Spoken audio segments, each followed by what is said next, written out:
Hi guys, and welcome back to the channel. Today, I'm going to be showing you my 1966 Fender Rhodes Sparkletop Piano Bass. As always, for a little backstory, I picked this up on Facebook Marketplace. It was about an hour east of me. Luckily, I was the first person to message her and probably the first person to offer to come pick it up. So I was able to go out and it was just sitting. She was moving, so it was just pretty empty in there, but it was sitting on the ground and everything that I saw looked really fine. Everything in the lid that I could see was pretty spectacular, or I guess you could say pristine, at least for a 70-year-old instrument. I took it home and immediately couldn't stop myself from starting to work on it, and that will be what you see now. Per usual, we're just gonna take off all the keys. We're gonna polish up the front and back rails, and then pins, I should say, and then get some Make Lube 400 on there, some dry film lube. Get those pins nice and smooth. Let's do a little snap. Let's see if this works. Hopefully that looks somewhat smooth. Pins are polished and dry lubricated. So now that we had the key bed all in place with the dry film lubricant, cleaned up all the pins, leveled the keys roughly. I don't think I did dip yet. I wanted to wait till I had the Harp back in. But now we can actually start onto something a little more unique to this instrument, which is the felt hammer tips. I was pretty excited when I saw them, just because as a piano technician myself, that's all I work with. And it's nice to see some variation when it comes to the Rhodes and something a little different than the standard rubber hard plastic rubber hard tips that you normally see on a post 1969, 70, 71 Rhodes. I did end up shaving these down. It doesn't look like it anymore. It turns out, I guess they impact very easily. But I made sure to leave a good amount of that little crest of the tip at the end, which isn't normally something you see on an acoustic piano hammer. Normally it's more of an egg shape. But the way the hammer travels anyway, that little hard edge doesn't really hit the tine, I believe, because it hits more of the round, kind of like on a traditional acoustic piano. It was fairly easy to sand these down. I think I did an 80 grit, and then I sharpened it up a little bit with a 120 or a 220, and then they were just fine. It really didn't take long at all. Now, I did want to talk to you guys about the key pedestals. I'm going to put a photo here of what was added to them from what I believe and what the internet has told me. At least nobody has seen anything like that from what I have heard so far on Facebook and other media sources. But I believe that that little extra block on top of what would be just the key stem is an addition that was made either at the factory or after the factory. But who's to know which one that is? With those, it definitely does feel a lot better than some of my post-1971 piano basses. I do have a 1971 Sparkletop Piano Bass, which has yet to be touched by me. So I'm a little curious. I haven't actually had them in the same room together, but there will be a comparison video going up, hopefully within the month, and showing those two together and kind of showing their differences. But it definitely felt a lot better than that before the bump mod. Granted, it still, felt pretty heavy, but that's standard for a Rhodes, at least in my experience. But that is definitely not something that you normally see on these, including that little sap droplet that you could see right in front of it, only on the last 10 of the keys, which is a little weird. Getting past that, I did do some Tolex Repair. I'll show you that video in a second. It does seem like there was some sort of water sitting or some sort of moisture on the bottom of it where it was sitting, because that hardware was rusty and the Tolex was a little bit rippled. Nowhere else had any sort of signs of water damage, not even on the inside behind the case with the action and keybed out, which was definitely a little odd, but I'll show you it now. Trying to do some Tolex work. We do have some ripples. There was obviously some sort of water damage issue. This is the bottom of the case, so it was sitting, there's a little bit of rust on the screws, but I'm trying my best to get the ripples out. I didn't really pull it tight enough, but I'm not trying to go for perfect on this guy. Once the Tolex was done, I moved on to putting the key action stack, the key rail and key bed, I should say, all back into the piano bass, put the harp back on. I did have to do a little bit of rust or oxidization cleaning. It's the white kind of powdery stuff that builds up on the springs. I did have to clean that off of the damper arms along with the tine springs. Other than that, there was really no rust or any other particles that I could find on it. With the harp back on, I did some key dip. I got that all good.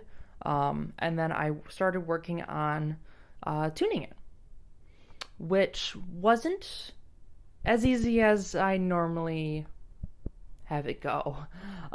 With the block tone bars, I'll show you a photo. You can't tune it from above like you would on the post-1971 tone bars, which end up going on a vertical slice.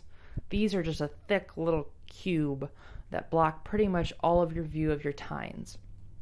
This being said, I had to flip the harp vertical so I can see the tines and just had to pluck them manually, which worked out all right, though I do usually have trouble getting a consistent tuning out of that just because, it's pretty inconsistent in terms of your pluck and the oscillation in terms of the pickup. But I put that down and then I was able to fine tune it pretty begrudgingly because it took a lot longer than I wanted it to. But now it was definitely in tune. And this is where I came up to the biggest problem I had with this, which are the original Raymac tines. They are a lot harder or a lot stiffer, I believe, than the post 71 Rhodes tines, and they do get pricey in terms of replacements because nobody makes them.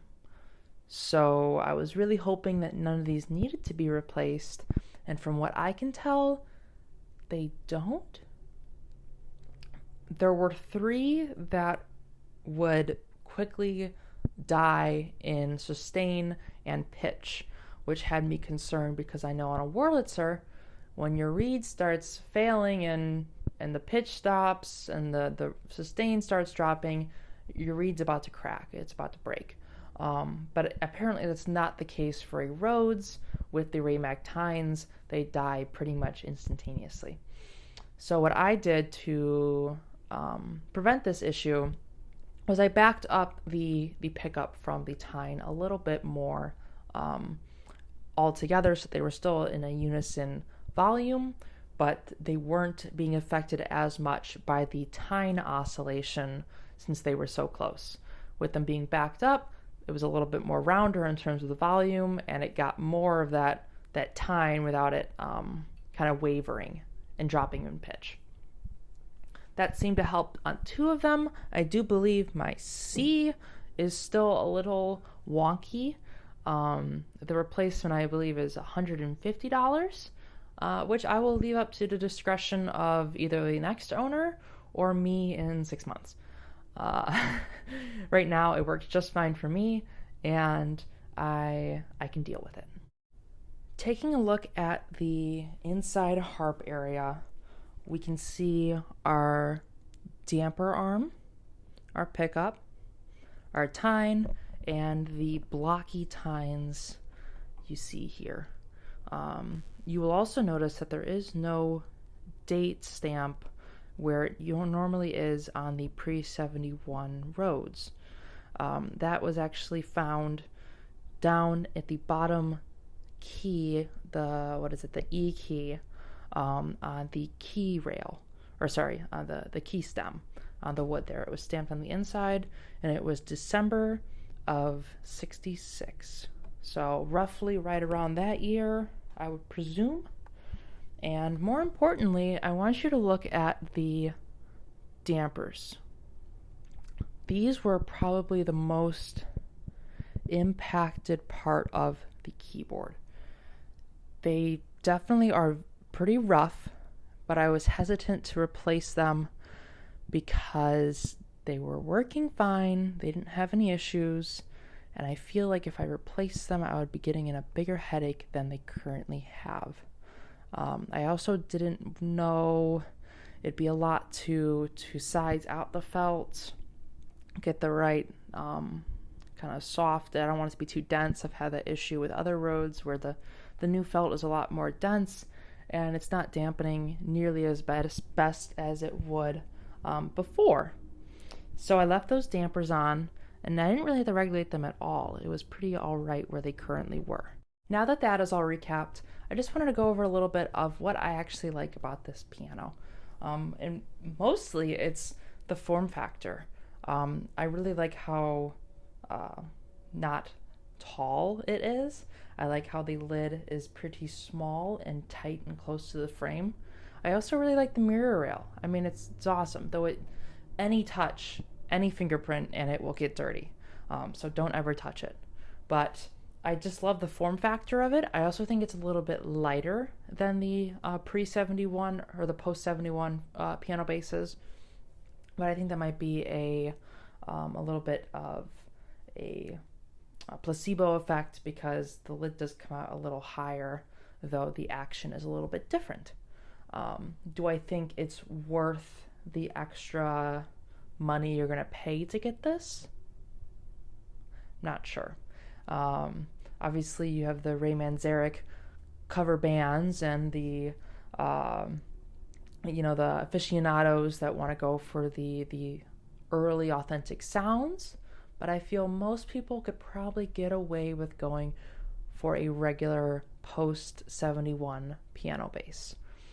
Nonetheless, I think it's very cool that I was able to try this out, and I'm going to figure out if I like it more than my other piano bass. And hopefully you guys will see my decision on that sometime soon. So I'm going to wrap up this video with doing the demo, and then you're going to leave. So if you liked today's video and you want to see more electric pianos, click my bio or the YouTube channel link, and I have a ton over there. Thanks for watching.